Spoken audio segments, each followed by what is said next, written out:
বাংলাদেশের সবথেকে ভাইরাল চা সেটা হলো মটকা চা। আজকের দেখাবো বাংলাদেশের সবথেকে ভাইরাল রবিউল ভাইয়ের মটকা চা। দেখুন কেমন স্টাইলে তৈরি করে থাকে এই মটকা চা। ওয়াও, আজব কায়দায় তৈরি হয় কিন্তু এই মটকা চা। বাংলাদেশের সবথেকে খুলনার ভাইরাল এই মটকা চা। অসাধারণ প্রতিভা কিন্তু তার।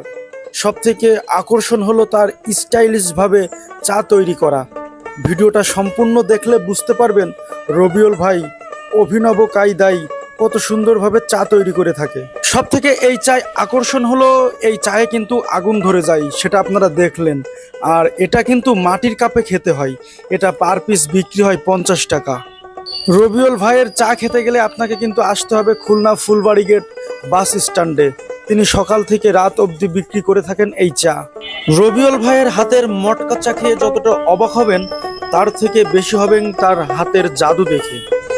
এখনই আপনাদেরকে একটা জাদু দেখাবো, যেটা দেখলে অবাক হবেন আপনিও। দেখুন কেমন করে হাতের জাদু দিয়ে মানুষকে বোকা বানায়। জানি না রবিউল ভাই আমার বন্ধুর কানে কানে কি বলল, যাই বলুক সেটা আমি পরে জেনে নেব। এখন হয়তোবা সেই জাদুটাই আপনারা দেখতে পারবেন। দেখুন দুধের উপরে যেটা থাকে সেটাকে আমরা স্বর বলি। এই স্বর নিয়ে কিন্তু একটা খেলা আছে। দেখুন, ওয়াও, আমার বন্ধু কিন্তু রীতিমতোই অবাক যে সে ভাবছিল হয়তোবা সেটা খেতে পারবে, কিন্তু দেখুন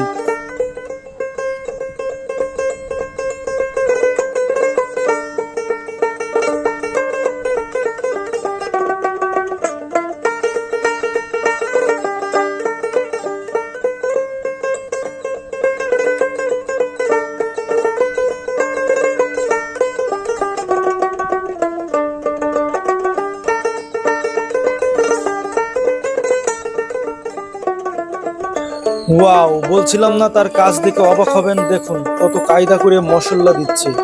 আসলে আমি এই ভিডিওতে তার কথা নিতে পারিনি একটাই কারণ, এখানে অনেক গান বাজছিল। আর জানেনই তো গান বাজলে কপিরাইট দিবেই, এ কারণেই ভাইয়ের ইন্টারভিউটা নিতে পারিনি।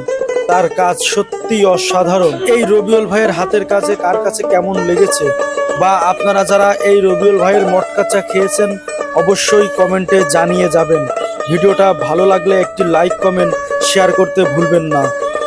আমার ইউটিউব চ্যানেলটা অবশ্যই আপনারা সাবস্ক্রাইব করে প্রিয় শহর বেনাপোলের সাথেই থাকবেন।